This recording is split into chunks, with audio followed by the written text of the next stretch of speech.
नमस्कार। आज मैं आपको भगवान श्री राम की अनन्य भक्त माता शबरी की संपूर्ण गाथा सुनाऊंगा। बहुत समय पहले की बात है।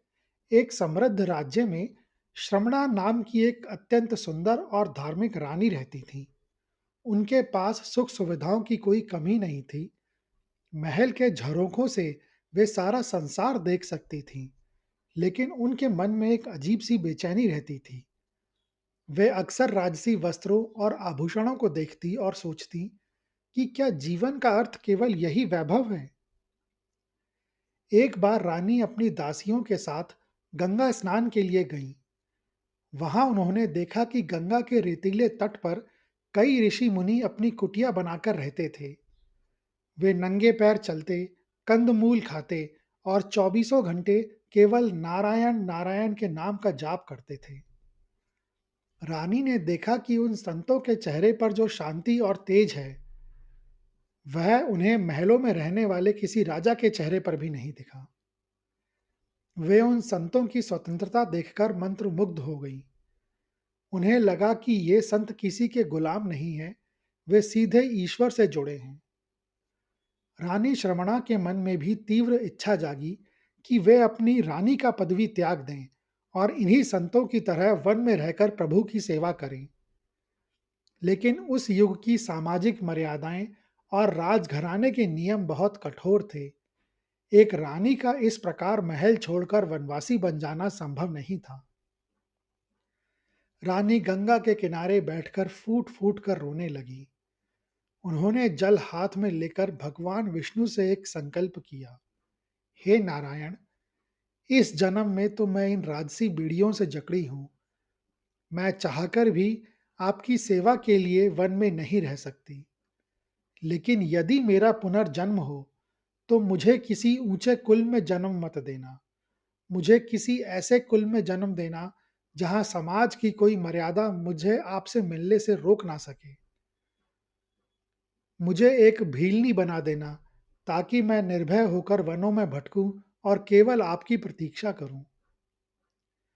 कहते हैं कि मृत्यु के समय मनुष्य की जो प्रबल इच्छा होती है, वही अगले जन्म का आधार बनती है। रानी श्रमणा की वह तड़प इतनी सच्ची थी कि अगले जन्म में उनका जन्म एक भील राजा के घर में हुआ।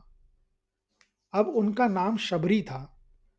वे किसी साम्राज्य की रानी नहीं थी, बल्कि एक वनवासिनी थी। उनके पास ना आभूषण थे ना दासियां, लेकिन उनके पास वह स्वतंत्रता थी जिसके लिए उन्होंने पिछले जन्म में प्रार्थना की थी। शबरी वन की गोद में पली बढ़ी थी, जहां अन्य भील बालक शिकार में आनंद लेते थे, वहीं शबरी घायल पक्षियों की सेवा करती और वृक्षों से बातें करती। उनके पिता उन्हें बहुत प्रेम करते थे और चाहते थे कि उनकी पुत्री का विवाह किसी प्रतापी भील कुमार से हो। उनके पिता ने एक बड़े उत्सव की घोषणा की। भील परंपरा के अनुसार बेटी के विवाह के उपलक्ष्य में देवताओं को प्रसन्न करने के लिए और अतिथियों के भोजन के लिए भारी संख्या में पशुओं की बलि दी जानी थी। विवाह की पूर्व संध्या पर शबरी ने अपने घर के पिछवाड़े एक बाड़े में देखा कि सैकड़ों मूक पशु, भेड़, बकरियां, भैंसे इत्यादि बंधे हुए थे। वे बहुत डरे हुए थे और उनकी आंखों में मृत्यु का भय साफ झलक रहा था। उनकी करुण पुकार सुनकर शबरी का हृदय तड़प उठा। शबरी ने अपने पिता से जाकर विनती की, पिताजी, इन बेगुनाह जीवों ने हमारा क्या बिगाड़ा है? क्या मेरी खुशी के लिए इन मासूमों का रक्त बहाना अनिवार्य है? पिता ने हंसकर कहा, पुत्री, यह हमारी परंपरा है। राजा की बेटी का विवाह है तो रक्त की नदियां तो बहेंगी ही। इसी में हमारी शान है। उस रात शबरी सो न सकी। उनके मन में उन पशुओं की चीख सुनाई दे रही थी। उन्होंने सोचा, जिस विवाह का मंडप इन बेगुनाहों के रक्त से सींचा जाएगा, वह विवाह कभी मंगलकारी हो ही नहीं सकता। यदि मैं यहां रही तो इन हत्याओं का पाप मेरे सिर भी लगेगा। मध्य रात्रि का समय था, जब सारा भील कबीला मदिरा और उत्सव के नशे में चूर था। तब उस छोटी सी लड़की शबरी ने एक साहसी निर्णय लिया। उन्होंने कुछ साधारण वस्त्र पहने और चुपचाप बाड़े के द्वार खोल दिए। सभी पशु वन की ओर भाग गए। इसके बाद शबरी ने भी अपने घर और कबीले की सीमा लांघ दी। वे घने जंगलों की ओर दौड़ने लगी। उन्हें पता नहीं था कि वे कहाँ जा रही हैं, लेकिन उनके मन में केवल एक ही पुकार थी, हे नारायण, मुझे ऐसी जगह ले चलो जहाँ हिंसा ना हो, केवल प्रेम हो। चलते चलते कई दिनों बाद वे मतंग ऋषि के आश्रम के निकट पहुंची। वहां का वातावरण एकदम शांत था। हिंसक पशु भी वहां वैर भाव त्याग कर एक साथ जल पी रहे थे। शबरी को लगा कि उनकी खोज यहीं समाप्त होती है, परंतु उनके मन में गहरा संकोच भी था। उस समय का समाज वर्ण व्यवस्था में बंधा था। शबरी जानती थी कि वे एक भीलनी है, जिन्हें ऊंचे कुल के ऋषि मुनि अपने पास भी नहीं फटकने देंगे। वे आश्रम के भीतर जाने का साहस नहीं जुटा पाई। उन्होंने आश्रम के बाहर एक छोटी सी गुफा में अपना बसेरा बनाया, लेकिन उनके मन में ऋषियों के प्रति अगाध श्रद्धा थी। वे चाहती थीं कि किसी न किसी रूप में उन महान आत्माओं की सेवा कर सकें। तब शबरी ने एक अनोखा मार्ग चुना। वे अत्यंत सुबह उठ जाती, जब सारा आश्रम सो रहा होता था। वे अपने हाथों से नदी से लेकर आश्रम के प्रवेश द्वार तक के मार्ग को बुहारती। मार्ग में पड़ने वाले नुकीले पत्थरों और कांटों को चुन चुनकर हटा देती, ताकि नंगे पैर चलने वाले ऋषियों को कष्ट ना हो। वे सूखी लकड़ियां अर्थात समेधा चुनकर चुपचाप हर कुटिया के बाहर रख देती। सुबह जब ऋषि जागते तो वे चकित रह जाते। मार्ग साफ मिलता, लकड़ियां तैयार मिलती। ऋषियों के बीच चर्चा होने लगी, क्या कोई गंधर्व रात में आता है या कोई देवता हमारी सेवा कर रहा है। एक रात कुछ ऋषियों ने छिपकर पहरा दिया और शबरी को झाड़ू लगाते हुए पकड़ लिया। जब उन्होंने देखा कि यह कोई देवता नहीं अपितु एक भील कन्या है, तो वे क्रोधित हो उठे। उन्होंने उसे अपवित्र कहा और अपमानित भी किया। तभी वहां मतंग ऋषि आए। उन्होंने देखा कि उनके शिष्यों की एक भीड़ में एक छोटी सी बालिका को डरा रहे हैं। मतंग ऋषि ने शांत स्वर में कहा, तुम कौन हो पुत्री, और यह सब क्यों कर रही हो। शबरी डर के मारे कांपते हुए उनके चरणों में गिर पड़ी और बोली, भगवान, मैं तुच्छ भीलनी हूँ। मुझ में इतनी योग्यता नहीं कि आपके सम्मुख आ सकूं, इसीलिए छिपकर सेवा करती थी। मुझे क्षमा कर दें। मतंग ऋषि की आंखों में आंसू आ गए। उन्होंने शबरी को उठाकर अपने गले से लगा लिया और अपने शिष्यों से कहा, तुम सब शास्त्र पढ़कर भी अंधे हो। तुमने केवल इसकी जाति देखी, मैंने इसकी भक्ति देखी है। आज से यह मेरी मानस पुत्री है। मतंग ऋषि ने शबरी को अपने आश्रम में स्थान दिया। उन्होंने उसे वेदों का सार समझाया और बहुत वर्षों पश्चात जब ऋषि का देह त्यागने का समय आया, तो उन्होंने शबरी से कहा, पुत्री, मैं जा रहा हूं, लेकिन तू कहीं मत जाना। इसी कुटिया में प्रतीक्षा करना। त्रेता युग के साक्षात नारायण, दशरथ पुत्र राम, अपनी पत्नी की खोज में यहाँ अवश्य आएंगे। वे पतित पावन हैं, वे तेरी सुध जरूर लेंगे। शबरी ने पूछा, गुरुदेव, मैं उन्हें पहचानूंगी कैसे। ऋषि ने मुस्कुराकर कहा, तेरा हृदय स्वयं गवाही देगा, तू बस उनके स्वागत की तैयारी रखना। ऋषि के जाने के बाद शबरी अकेली रह गई। अन्य ऋषि मुनि आश्रम छोड़कर चले गए, क्योंकि वे एक भीलनी के साथ नहीं रहना चाहते थे। लेकिन शबरी अड़िग रही। वे रोज ताजे फूल चुनती, यह सोचकर कि शायद आज राम आ जाएं। वे रोज रास्ते के पत्थर हटाती। इसी तरह दशकों बीत गए। शबरी की जवानी ढल गई, बाल सफेद हो गए, आंखें कमजोर हो गईं, लेकिन गुरु के वचनों पर उनका विश्वास हिमालय की तरह अटल रहा। लोग उन्हें पागल कहते थे, लेकिन उनके लिए यह प्रतीक्षा ही उनकी तपस्या थी। एक सुबह मतंग वन की छटा बदली हुई थी। पक्षी चहक रहे थे और हवा में एक अनूठी सुगंध थी। वृद्धा शबरी, जिनकी कमर अब झुक चुकी थी और आंखों पर मोतियाबिंद की सफेदी छाने लगी थी, अपनी कुटिया के बाहर बैठी थी। अचानक उनकी बाईं आंख फड़कने लगी, जो कि शुभ संकेत था। उन्होंने कांपते हाथों से अपनी झोपड़ी को फिर से बहारा। आज उन्होंने वन के सबसे सुंदर नीलकमल चुनकर मार्ग में बिछाए थे। उन्हें अंदर से आभास हो रहा था कि आज मेरे राम आएंगे। तभी दूर से दो तेजस्वी युवक आते दिखाई दिए। एक का वर्ण श्याम था और दूसरे का कंचन। उनके कंधे पर धनुष थे और जटाएं बंधी थीं।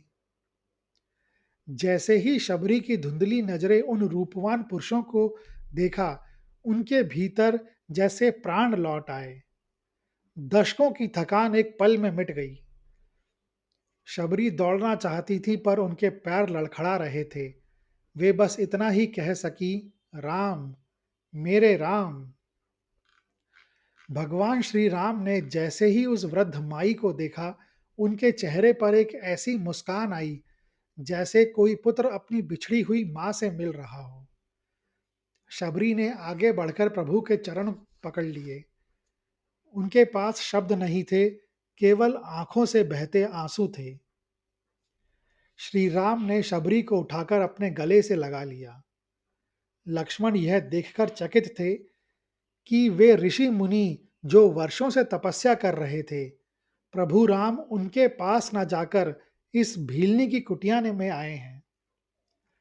शबरी उन्हें अपनी टूटी फूटी कुटिया के भीतर ले गई। उन्होंने एक फटा सा आसन बिछाया हुआ था, जिसे प्रभु ने रेशमी सिंहासन से भी अधिक आदर दिया। अब बारी थी भोजन की। शबरी के पास केवल वन के बेर थे। उनका प्रेम इतना गहरा और भोला था कि उन्हें मर्यादा का ध्यान ही नहीं रहा। उन्हें बस एक ही डर था, मेरे प्रभु खट्टा बेर ना खा लें। वे एक एक बेर उठाती, उसे दांतों से चखती। अगर वह मीठा होता तो ही श्री राम की ओर बढ़ाती, अगर खट्टा होता तो उसे फेंक देती।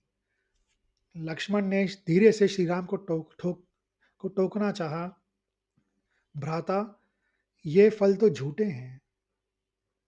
परंतु श्री राम ने लक्ष्मण को रोकते हुए कहा, लक्ष्मण, इन बेरों में जो स्वाद है वह माँ कौशल्या के हाथों के 56 भोग में भी नहीं है। ये बेर झूठे नहीं हैं, ये तो प्रेम में डूबे हुए अमृत हैं। प्रभु श्री राम ने बड़े चाव से उन बेरों को खाया। भोजन के पश्चात शबरी अत्यंत संकोच से भरी हुई थी। उन्होंने कहा, प्रभु, मैं तो अधम जाति की हूँ, मंद बुद्धि हूँ, मैं आपकी स्तुति कैसे करूं? तब श्री राम ने उन्हें नवधा भक्ति का ज्ञान दिया। श्री राम ने कहा, माता, भक्ति के लिए ना ज्ञान चाहिए, ना धन और ना ही ऊंचा कुल। ईश्वर को पाने के लिए केवल प्रेम ही एकमात्र योग्यता है। जब श्री राम चलने लगे तो शबरी ने उन्हें वह अनमोल जानकारी दी जिसकी उन्हें सबसे अधिक आवश्यकता थी। शबरी ने बताया, प्रभु, यहाँ से कुछ दूर ऋष्यमुख पर्वत है, जहाँ सुग्रीव और हनुमान रहते हैं। वे आपकी सहायता अवश्य करेंगे। मतंग वन के समीप ही पंपा सरोवर नाम का एक विशाल और सुंदर जलाशय था। मतंग ऋषि के देह त्याग के बाद से वहां रहने वाले अन्य ऋषि मुनि स्वयं को बड़ा तपस्वी और शुद्ध मानने लगे थे। वे शबरी को अछूत और अपवित्र समझकर उसे सरोवर के जल को छूने तक नहीं देते थे। एक बार एक विचित्र घटना घटी।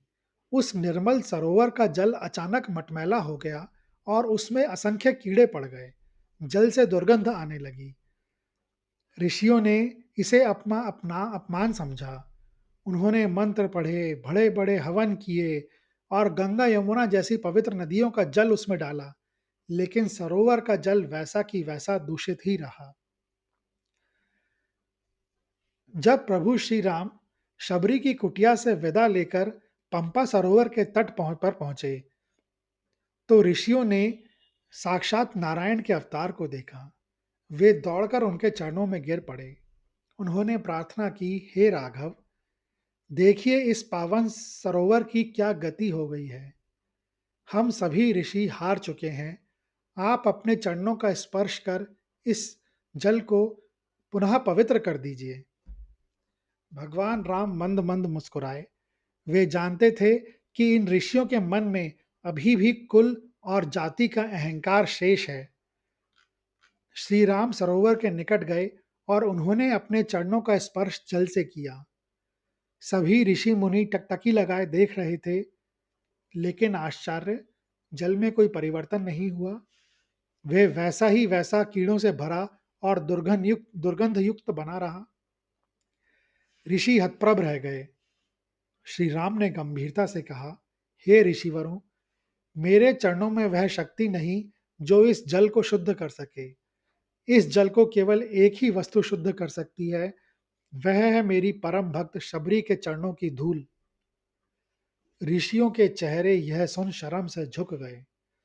श्री राम के आदेश पर लक्ष्मण माता शबरी को सादर बुला लाए। शबरी अत्यंत संकोच में थी। वे कांपते हुए स्वर में बोली, प्रभु, मैं तो अधम हूं, मेरे स्पर्श से तो जल और अपवित्र हो जाएगा।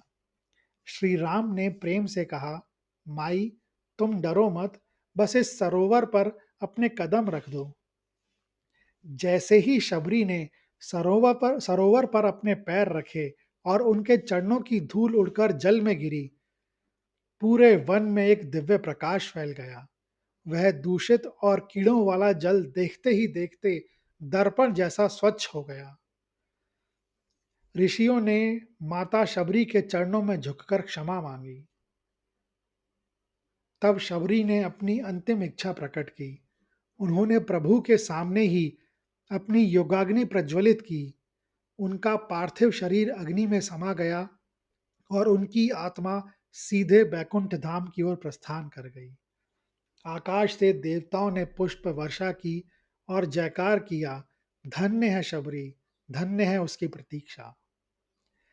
इस प्रकार एक रानी का संकल्प, एक भीलनी का धैर्य और एक भक्त की पुकार, सब मिलकर शबरी बन गए, जो आज भी हर भक्त के लिए प्रेरणा का पुंज है। यह कहानी सुनने के लिए धन्यवाद।